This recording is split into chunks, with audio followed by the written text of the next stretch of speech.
After Jesus died on the cross, the Roman soldiers took him down and gave him over to two men, one of them a Jewish leader who secretly followed Jesus.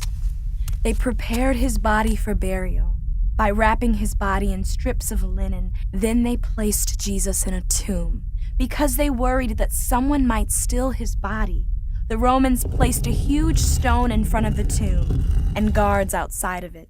Then, the next day, Jesus' mother and a follower of Jesus named Mary went to visit the tomb of Jesus. Just as they had arrived, a huge earthquake shook the ground, and an angel came down from heaven and rolled back the stone from in front of the tomb and sat on it. The angel said to the women, "Do not be afraid. Jesus is not here. He is risen." So the women ran to tell Jesus' closest followers what they had heard. When they heard the news, Jesus' disciples, John and Peter, ran to the tomb to see for themselves.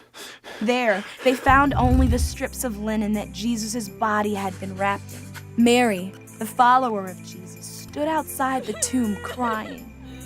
All of a sudden, a man appeared to her. She thought it was the gardener, but when he said her name, Mary, she realized it was Jesus. He was alive. This was the first of many times that Jesus appeared to his friends and followers. At one point, he even invited them to touch the nail scars in his hands so they would believe he was really alive. Not only did they believe that Jesus was alive, but many of them believed that he was the long-awaited Messiah, the one God had promised for years and years. But Jesus let them know that the story was not over yet.